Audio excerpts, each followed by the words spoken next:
एक नदी जो हजारों सालों से इंसानी तहजीब की गवाह रही है, आज हमारे देखते देखते दम तोड़ रही है। लेकिन इसका सूखना सिर्फ क्लाइमेट चेंज से जुड़ी एक बुरी खबर नहीं है, बल्कि ये एक ऐसी पेशन गोई की तरफ इशारा कर रही है जिसके सच होने पर दुनिया का नक्शा बदल जाएगा। एक सही हदीस में एक ऐसे खजाने का जिक्र है जिसे हासिल करने के लिए दुनिया की सबसे भयानक जंग लड़ी जाएगी। एक ऐसा खजाना जो इतना खौफनाक होगा कि उसके लिए लड़ने वाले हर 100 में से 99 लोग मारे जाएंगे।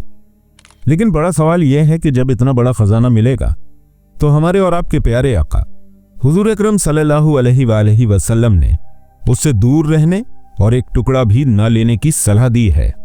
क्या ये वाकई सोने का कोई पहाड़ है? और आज फुरात नदी के जो हालात हैं वो आने वाले किस खतरे की तरफ इशारा कर रहे हैं? चलिए इन सवालों के जवाब ढूंढते हैं।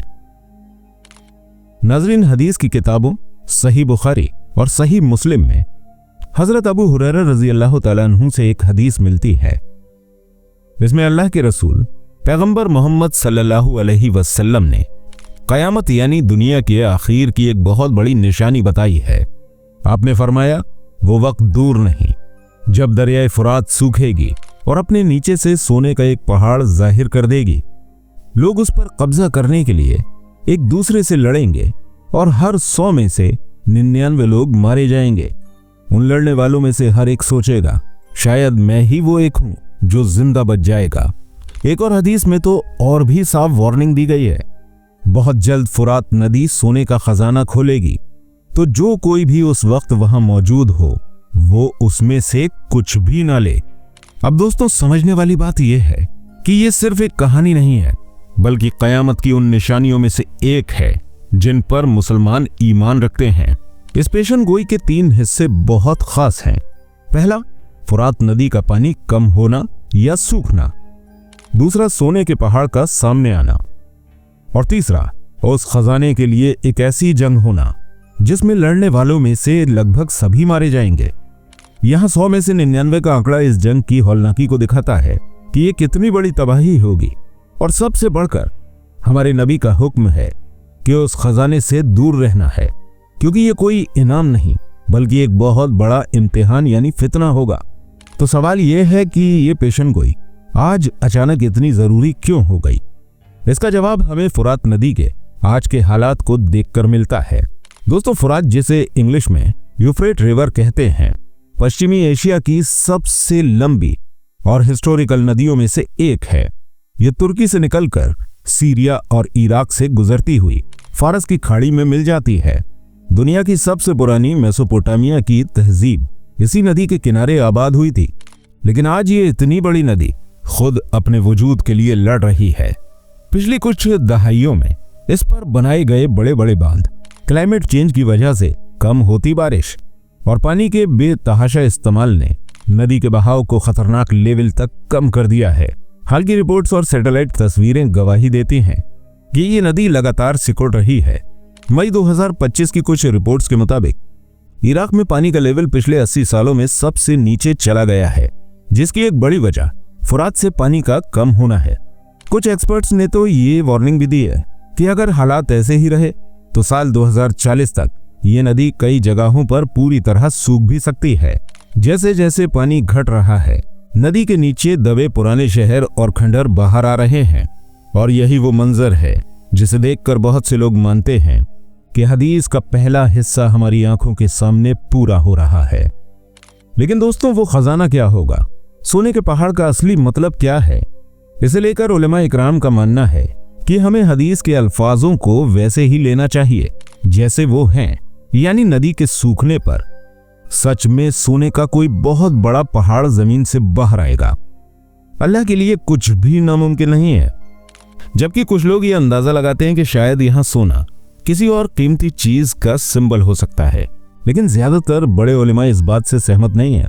उनका मानना है कि हदीस में साफ तौर पर ज़हब यानी सोने का जिक्र है, इसलिए हमें किसी और मतलब के पीछे नहीं भागना चाहिए और यकीन रखना चाहिए कि ये वाकया मुस्तकबिल में वैसे ही होगा जैसे बताया गया है। हालांकि 2025 तक ऐसी कोई खोज नहीं हुई और कुछ मछुआरों को सोने के छोटे टुकड़े मिलने की बातें सिर्फ सुनी सुनाई हैं। जिनका कोई सबूत नहीं है, लेकिन एक बात पक्की है, चाहे वो कुछ भी हो, ये चीज इतनी कीमती होगी कि इंसानियत उसे पाने के लालच में पागल हो जाएगी।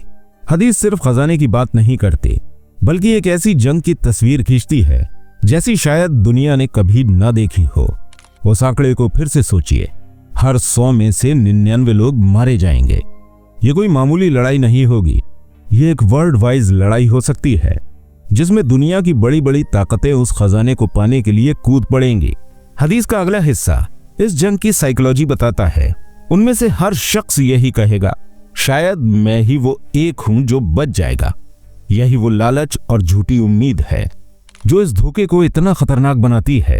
हर इंसान, हर ग्रुप, हर देश ये सोचेगा कि वो बाकियों को हराकर ये दौलत हासिल कर लेगा, लेकिन अंजाम तकरीबन सबकी बर्बादी होगा। 99% मौत का मतलब है कि बचने के चांस ना के बराबर हैं। ये एक ऐसा मिशन होगा जिसमें जीतने वाला भी आखिर में हारा हुआ ही होगा। ये हमें इंसान की फितरत के एक डार्क पहलू की याद दिलाता है। जब लालच सारी हदें पार कर जाता है तो इंसान ये भी भूल जाता है कि जिस दौलत के लिए वो जान ले और दे रहा है वो उसके किसी काम नहीं आएगी अगर वो खुद ही जिंदा ना बचा। अब आते सबसे जरूरी सवाल पर। जब सोने का पहाड़ सामने होगा तो हमारे प्यारे नबी हुजूर पाक सल्लल्लाहु अलैहि वसल्लम ने हमें उससे एक टुकड़ा भी लेने से मना क्यों किया? इसका जवाब एक अल्फाज में है, फितना, यानी एक बड़ी आजमाइश। यह खजाना अल्लाह की तरफ से कोई इनाम या नेमत नहीं, बल्कि एक बहुत बड़ा टेस्ट होगा। ये परखने के लिए कि किसका ईमान मजबूत है और कौन दुनिया की चमक दमक के लालच में अंधा हो जाता है। नबी पाक का यह हुक्म असल में हमारे लिए एक रहमत और एक गाइडलाइन है। ये हमें उस तबाही से बचने का रास्ता है जिसमें तकरीबन सबकी मौत तय है। उस जंग में शामिल होना या उस खजाने का थोड़ा सा हिस्सा लेने की कोशिश करना भी खुद को जानबूझकर आग में झोंकने जैसा होगा। यह पेशनगोई हमें सिखाती है कि असल दौलत सोना नहीं, बल्कि अल्लाह पर यकीन, दिल का सुकून और मुश्किल वक्त में सब्र करना है। जो इंसान इस हकीकत को समझ जाएगा वही उस भयानक फितने से बच पाएगा। और जो कोई ये सोचेगा कि थोड़ा सा लेने में क्या हर्ज है या शायद मेरी किस्मत अच्छी हो और मैं बच जाऊं, वो उसी धोखे का शिकार हो जाएगा जिसका जिक्र हदीस में पहले ही कर दिया गया है। फुरात नदी का सूखना अब कोई फ्यूचर की बात नहीं रही, ये एक हकीकत है जो हमारे सामने है। ये कयामत की एक बहुत बड़ी निशानी के पूरा होने की आहट है और किसी को ये पक्का नहीं पता कि वो सोने का पहाड़ कब जाहिर होगा, कल आएगा या अगले साल आएगा या कुछ 10 सालों के बाद आएगा। लेकिन इस पेशनगोई का पैगाम आज हमारे लिए बिल्कुल साफ है। ये बातें हमें डराने के लिए नहीं, बल्कि एक वेकअप कॉल की तरह हैं। ये याद दिलाने के लिए कि हमें इस दुनिया की चकाचौंध के पीछे भागने के बजाय अपनी असल जिंदगी यानी आखिरत की तैयारी करनी चाहिए, अपने ईमान को मजबूत करना चाहिए और हर तरह के लालच से खुद को बचाना चाहिए। अल्लाह के रसूल सल्लल्लाहु अलैहि वसल्लम की वार्निंग ही हमारे लिए कामयाबी की चाबी है। जो कोई भी उस वक्त वहां मौजूद हो उसे उसमें से कुछ भी नहीं लेना चाहिए। यही वो हिदायत है जो हमें उस जंग से बचाएगी जो 99% लोगों को मौत के घाट उतार देगी। नाज़रीन, अगर ये बातें आपको सोचने पर मजबूर करती हैं तो इस वीडियो को लाइक करें और अपने दोस्तों और फैमिली के साथ जरूर शेयर करें ताकि ये अहम पैगाम ज्यादा से ज्यादा लोगों तक पहुंचे। आप फुरात नदी की इस पेशनगोई के बारे में क्या सोचते हैं और आपको क्या लगता है कि इस खजाने का निकलना और दज्जाल के आने में कोई ताल्लुक हो सकता है? हमें नीचे कमेंट में अपनी राय जरूर बताइएगा और ऐसी ही जानकारी से भरे वीडियो देखने के लिए हमारे चैनल को सब्सक्राइब करें और बेल आइकन दबा दें ताकि आप हमारी कोई भी आने वाली वीडियो मिस ना करें। हालांकि दरियाए फुरात में हम पहले भी एक वीडियो बना चुके हैं, आप एंड स्क्रीन पर जाकर उस वीडियो को भी जरूर देखिएगा।